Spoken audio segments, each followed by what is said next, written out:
Good afternoon, and today we have a pleasure of interviewing my friend Lina Zeldovich. Good afternoon, Lina. Hello, thank you for welcoming me to your show. I'm very excited to be here. And if you have trouble sleeping or sleep next to the snoring partner, this would be interesting program for you. But especially if you're a medical professional who, just like us, so passionate about finding the way how to make your patients feel better.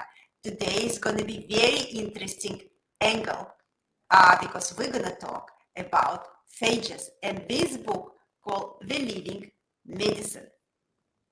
And I'm gonna give, of course, a big thank you to our audience. If you like our program, please click like and share buttons. This way you can spread the message we're trying to make known to the audience. And I like to give my short story about Lina. We actually met on the conference, American Association of Healthcare Journalists. Lina is a professional journalist, and this is her second book. She wrote another book called Dark Matter. I would say it's about gut health. And Lina got through very interesting life experience. She's just like me, moved from Soviet Union. She's from family of scientists. And originally she pursued different career, but she was always searching for her calling. She wants to be a journalist, she wants to be an author, she wants to write a book, now specifically about health or about science. And my first question to Lina would be, tell me, Lina, how you come to the idea to write the book about phages, about this, unique treatment? So the idea actually started in early 2020 before COVID arrived to America. We already knew that there was something happening in China. And my agent reached out to me and she said, everybody's talking about viruses, and phages are a type of virus, just a good type of virus. And she asked, do you have any ideas about a book about viruses that would be interesting to people? And I said, well, how about this? Not all viruses are bad, and some are actually quite beneficial to humans. And so that's how the idea was born. 5 years later, there is a book. This is, I want you to share with our audience who exactly are phages. So phages are a type of viruses that attack and kill bacteria only. They don't have the right biological equipment to attack humans, so they can't attack humans. That means that people can drink phages, people can put phages on their skin, and phages actually are beneficial for us because they fight bacteria bad bacteria that might be living in our stomach, or bad bacteria that's living in our skin, or in our throat or in our ears. So basically, it's the concept of an enemy of my enemy is my friend. Now, this is interesting because in our practice, we now so excited because we start doing salivary testing. And me personally, I found a lot of bad bacteria was living inside of me. And now I'm thinking about the way how to fight it. And I'm very conservative doctor. I prescribe antibiotics, but I always keep in mind about good microbiome. And so, it happened to be what your book, Living Medicine, come a long way. So tell us, what so difference between phages and antibiotics in the sense of treatment? Mm-hmm. Okay, so antibiotics generally work on a broad spectrum of bacteria, and that's why they became the go-to treatment for bacterial infections. You don't even have to know exactly what bacteria is making a person sick. You prescribe this antibiotic or that antibiotics, and they work, and we're done. So with phages, it's a little bit different. It's kind of like a one-to-one correspondence. One phage will only work on one specific bacteria. So you would need to know what bacterial strain is affecting your patient to prescribe the right phage. So it's a little bit, of an overhead. Um, so the way, phages work on bacteria is just like any virus. They get inside the bacterial cell, they multiply at the expense of bacterial cells, and once they assemble, new viral particles, they burst the bacterial cells open and they go on to infect other bacterial cells. The difference is, so as we all know at this point, is that antibiotics, uh, when we take antibiotics, they kill not only bad bacteria that we're infected with, but they also kill a lot of good gut bacteria. And when they do that, other parts of our body get affected. If we feel sluggish, we may have stomach aches, and then we have to, once we are done with antibiotics, we have to wait a long time until our gut flora rebounds. So with phages, it doesn't have to be that way, because if you're drinking a phage that is going to kill this one specific bacteria that you're sick with, it doesn't affect any other bacteria. So you take it for as long as you have to, and then your microbiome stays intact. This is so interesting, and I highly recommend to audience to read this whole book to know how the phages came alive. And I want to ask you, give us a short overview how discovery of phages happened. And this is the whole story. And I see you have a beautiful background. Maybe you can share with our audience where this background come from. So this looked like France, right? This very much looks like France. Well, it's not. It's Tbilisi, Georgia, which in the early 20th century was actually called the Paris of the East, because it does look like Paris. And a good chunk of my book takes place in Tbilisi, and part of it actually does take place in Paris, because phages were discovered almost simultaneously by two different people: a French-Canadian researcher, Felix Durrell, in Paris, and a Georgian researcher, Georgi Eliava, in Tbilisi. And so in the West, obviously, the Parisian part of the story is known a lot better, but the Georgian side of the story is barely known at all. And that's what I really wanted to talk about in the book. So I've taken that picture in 2022 in Tbilisi, where I spent a couple of weeks researching the story of one of my main characters, Georgi Eliava, who was kind of this really brilliant scientist and like up and coming scientist, and he was building a bacteriophage therapy center in Tbilisi in early 1936, and that never came to fruition because of Stalin's purges. He was one of the people who was arrested and tortured and basically disappeared from the scientific history. And what I wanted to do is to bring him back.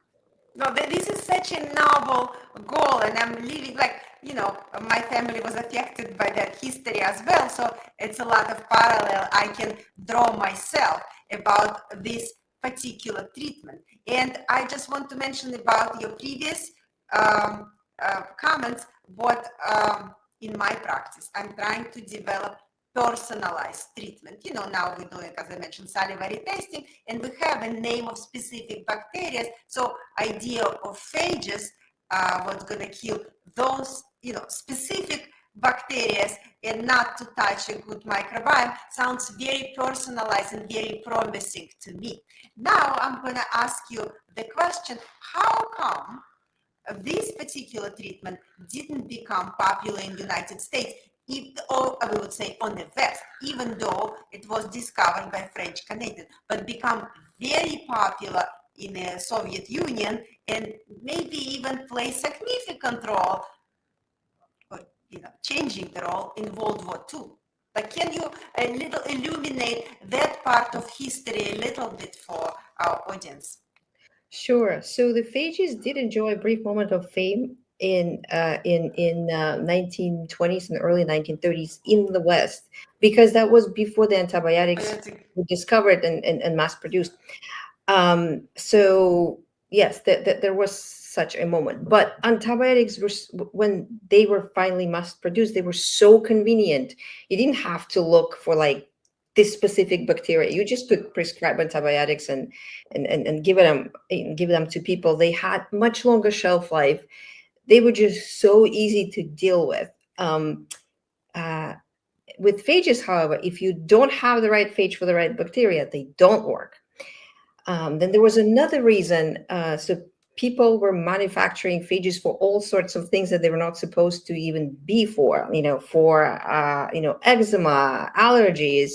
They do nothing for those. So unfortunately, just like it happens sometimes, this method was a little bit ahead of its life and of its time, and improper uses kind of discredited that treatment too quickly. And basically, a couple of prominent physicians in 1930 said, "No, that doesn't work. Let's not worry about it." Yeah, we have a train. That's in New York, right? Yeah, yeah. So the reason it took in the Soviet Union was because it took Soviets a lot longer to figure out how to make antibiotics, and they had this great alternative. Another reason was that in the Soviet Union, mass producing anything was always a struggle for the whole slew of different reasons. So Soviet physicians kind of dealt with both. They had antibiotics today, they would use them. They didn't have antibiotics today, but they had phages, they would use them. Growing phages and finding phages is also easier than mass producing antibiotics because you can find them in any dirty body of water, in soil, in rivers, in mud, anywhere. And the dirtier the better, because there'll be more phages. So that's why it persisted. Like it stayed like almost like in a time capsule in Tbilisi for the entire 70 years worth of Soviet power. Phages were used alongside the antibiotics. So if one thing didn't work, they had the other. This is amazing. Yeah. But now we're talking about antibiotics, and very common story, or at least the part what touches me, it's antibiotic resistance. Can you explain to our listeners why that's become such a global problem? I know you describe it so well in your book, and I want you to share with us why antibiotic resistance is so common today. So antibiotic resistance is an unfortunate side effect of evolution. Every organism, when put applied survival pressure to, such as bacteria, when it deals with antibiotics, wants to survive. And the way they do it is by mutating, and this, there's some lucky mutants that survive, and they keep procreating. So the way we deal with it, we just invent new antibiotics, but that's a very expensive and lengthy process, and it doesn't always work. So the real big part of antibiotic resistance is also because for years we used antibiotics in agriculture. We gave it to cows, we gave it to chickens, we applied it on some crops and whatnot, and which means that we basically created all these mutants year after year after year that now live out there in water, in soil, and it's only a matter of time until one of these mutants comes back to us. It will eventually happen, and periodically it does happen. So with phages, it's really interesting how it works with phages, because we kind of have this evolution working for us, right? So phages and bacteria have existed alongside each other for millions of years. So if a bacteria evolves a resistance to a phage will eventually evolve to attack it better. And this kind of race continues, and it will probably never stop. One of the researchers I interviewed for the book told me there are trillions of phages in nature, so we'll never run out of them. And they're much easier to find than antibiotics. You just go out there, you gather a bunch of samples, you bring it to the lab, and you see if you have the right phage for the bacteria you're trying to kill. And if not, you go out again.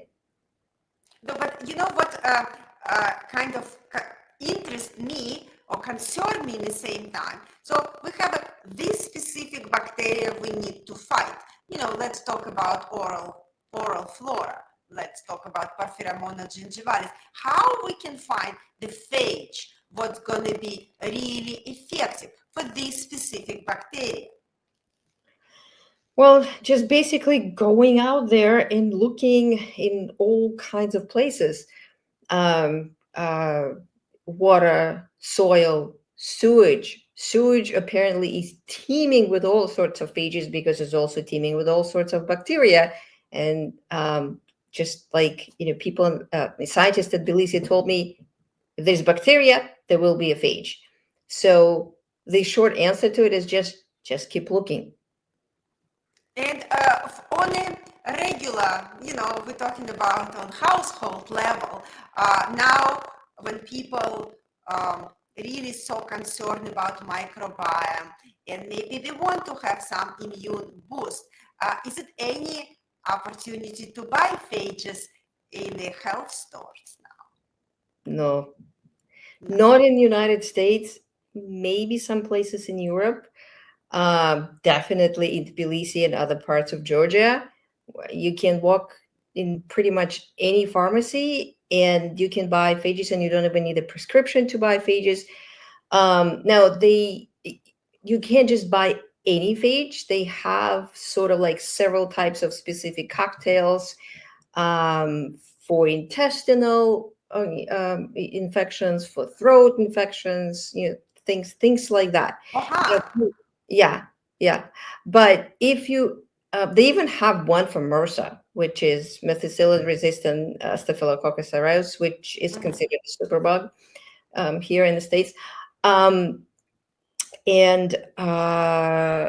you can, if you have a specific bacteria that you want to get tested for, that you're infected with a specific bacteria, well, then you go to the Tbilisi Institute of Phage Research, and they can test you, and they can find a phage for you. So that it would be like really personalized treatment for Very that specific bacteria. This is wonderful. I think in the state of science and how important, bacteria population inside of us, we recently realized we find the connection of the bacteria with the high blood pressure, with the different disease, and especially important with this certain type of cancer. Now, when I test salivary testing, there are 2 bacteria what related to colon cancer, and there are 2 bacteria what related to sleep apnea. And I would be wondering how that can be,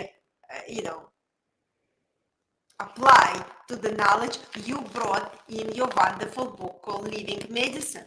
And yes, we, living in the West, and we used to the fact that West is so much in front on the medical knowledge of the East.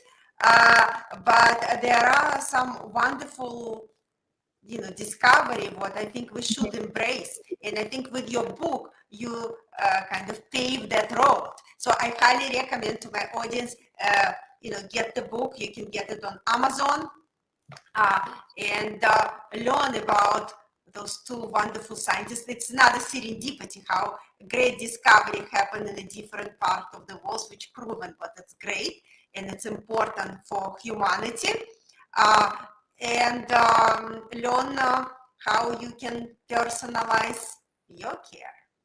And especially it's applied to people who so used to taking antibiotics, they have to think about their own microflora and microbiome. I think it's going to be more and more impressive. So thank you very much, Lina, for bringing that knowledge to us in the shape of books. And I really hope it's going to become a next, direction of personalized medicine. I hope so too. Thank you. Thank you.